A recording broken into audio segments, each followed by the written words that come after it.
No Game No Life is a 12-episode anime adaptation of a light novel written and illustrated by newcomer Yu Kamiya and adapted by Studio Madhouse. It was written by Yuki Hanada, directed by Atsuko Ishizaka, and aired in the spring season of 2014.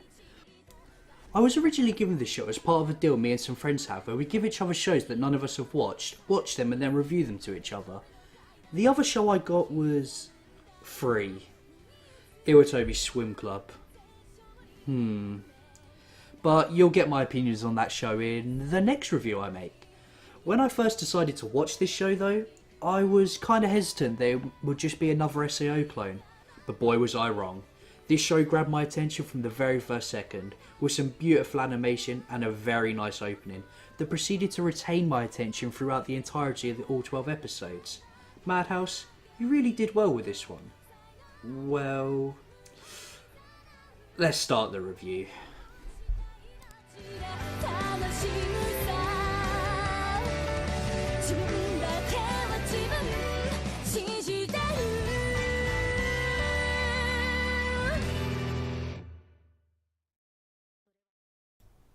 The concept for this show was initially putting me off.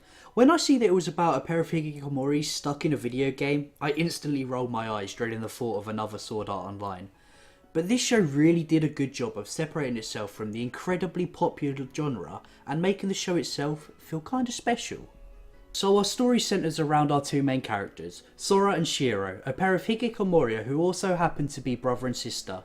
Sora and Shiro are the best of the best at every video game that they play, and have never lost a game in their entire life. Other than to each other, of course. The twist is that they play games together as a unit and destroy everyone they come up against. They are the world famous gamers who are top of every leaderboard in the world, simply known as blank. One day the duo are randomly challenged to a simple game of chess. Well, that's what it would seem like at first glance. All of a sudden their opponent begins to ask them strange questions about life and the world that they live in. After an incredibly long and hard game, and unlike any blank I've ever experienced, their opponent asks one final question.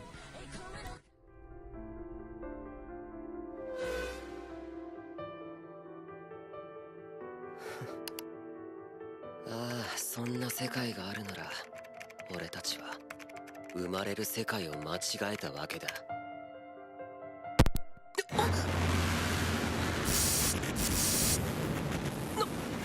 なんだ。僕もそう思う。君たちはまさしく生まれる世界を間違えた。ならば僕が生まれ直させてあげよう。君たちが生まれるべきだった世界。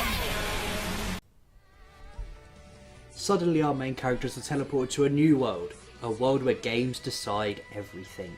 You can have whatever your heart desires, power, fame, or even be the ruler of the world. All that is required that you never lose a game. While this may sound difficult or even impossible, but not so for blank.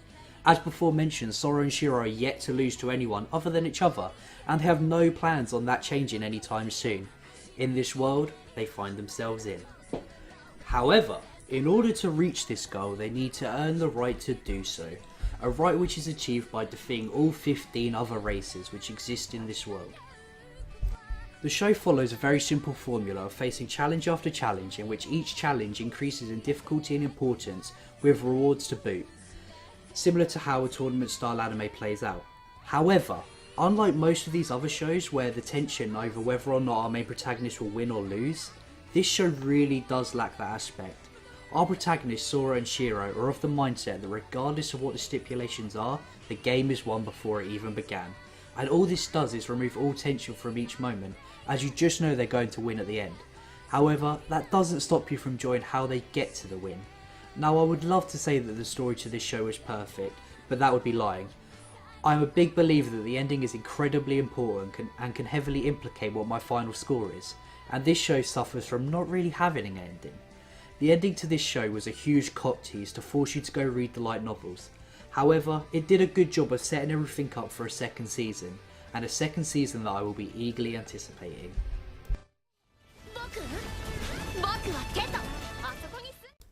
While I was watching this show, I was trying to decide in my head whether or not it was a character or story driven show. And while I do feel the characters in this show were one of the strongest points, The show does a really good job of balancing the two out. Although theoretically this show has two main characters, I feel as though Sora stood out a lot more than his younger sister Shiro. However, I believe this was intended. But one thing I will say is this show really does require the both of them. It's one of those cases where both characters really complement each other and play off each other well, and if you had one without the other, you really just wouldn't be as interested in the show altogether. Sora is the older brother of the duo and occupies the most screen and mic time throughout the show. It is obvious from the get-go that Sora is supposed to be our main character and the guy that we root for, as he often comes up with most of the plans and strategies and will most of the time be the one that explains them once they have been fulfilled. Which brings me to my next point. In shows where a lot of stuff happens on a psychological level instead of a physical level, details that are important can often go unnoticed while watching. So to remedy this, most shows have their main character explain what happened. This is normally done in one of two ways. 1. The main character has an internal monologue in which he explains everything to himself, either within his own head or out loud to nobody in particular. A show that does this well is Death Note. Then there is the other option, which is to have a character who maybe isn't as smart as the other characters, and thus is as lost as the audience, which gives our main character a perfect opportunity to explain all the genius that he just accomplished. This is the way this show went, and our character who fulfills this role is Stephanie Dollar, the Princess of the Humanity. Or the humans. Stephanie is our slower character in this show. She will often watch in amazement as Sora and Shiro destroy their enemies, having no clue what is going on, just so that the main characters can explain it to her later. Now, a lot of people don't like this type of character, as well, they're stupid. But that's the thing with Stephanie. While she is the slowest of the group, she isn't exactly stupid. Sometimes she is shown as actually being rather intelligent. This can make her role feel a little confusing at times. The thing is, I feel the show actually plays off this fact rather well. The show will often go its normal route of blank beat opponent, explain to Steph how they did it, she gets confused, they take the piss out of her and that's the end of that. However, sometimes Steph will show that she isn't completely remedial and be able to completely keep up with what's going on. So when Sora and Shiro try to explain to her what happened, and she expresses how she already gets it, they both start freaking out and thus getting to the same endpoint as before mentioned. I know some people may not like this side of the show, but I found it rather enjoyable. 切り崩し、少しずつ反対派の力を削ぎ落としてきたんですわ。最後に先ほどの方々を引き入れれば、無血で全勢力の取り込みが完成しましたのに。で、どうかしたんですの？まさかとは思うが、ステフって実はバカじゃない。今まで何だと思ってたんですの？いや、だってステフってステフだ。ステフを別称みたいに使ってるのは気のせいですの？気のせいですの？ステフのくせに生意気。なんですの？その歴史上類を見ないほどに横暴なバトンは。 We then have Shiro, Sora's younger sister, and I feel as though the creators of this show really didn't treat her with enough respect at the start. I want you just to watch this clip and keep two things in mind as you watch it. Number one, this is the very first time we're introduced to Shiro's character. Number two, she's 11 years old. 空白名義のメインアカウント、足で操作するのやめてくれません？お腹空いたから。 I personally enjoyed Shiro's cold-hearted characteristics and the way in which she played off her brother's rather bombastic nature. However, I just wish they would leave the fan service of an 11-year-old girl out of my anime, please. But once again, this show does a really good job of actually addressing this problem during the show and actually making it into a rather funny comedic factor for the show. Then we have a bunch of other characters who feel as though they are there for no other reason than to fill out an imaginary tick sheet of must-have fantasy characters. One thing I would like to point out about the characters in this show is the fact that there are only 3 male characters: Sora, Old Dog Grandpa Dude, and Tet the God of Games. 途中で交代してもいいよな。悪いがこっちは。 The art style and animation, in my opinion, is hands down the strongest aspect of this show. The design style is rather bright and colourful, and this is really what I loved about the show. It really just shows off how perfect this world is supposed to be. Everything's so colourful, bright and vibrant that it just makes you want to go to this mystical wonderland. Now, the animation for this show was done by Studio Madhouse, a company which is known for creating rather good looking shows, and I feel as though they really exceeded themselves with this one. Everything in this show grabs your attention. Even though the character designs are rather standard, it's just how bright everything is that draws you in. This show does something that I've personally never seen before. They use the colour red for all their outlines for their character designs, and at first I found it kind of odd. But as I got further into the show, I began to love it. Now, I'm not saying I want all shows to adopt this method. No, please don't do that. But I feel as though this show did something that just separated it from everything else while I watched it. And if there is another show that does something similar to this, please let me know, because I will watch it like right now. So, thanks for that, Madhouse. I appreciate it.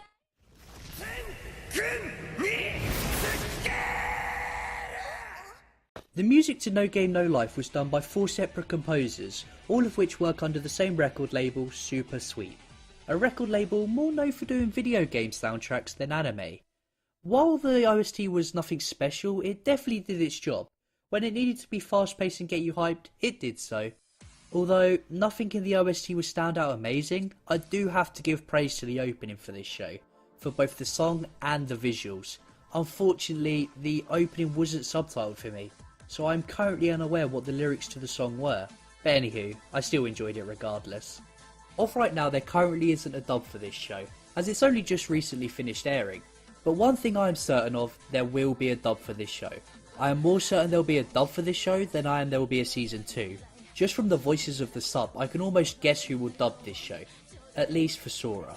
I'm not going to say who I think it is, just in case I jinx it.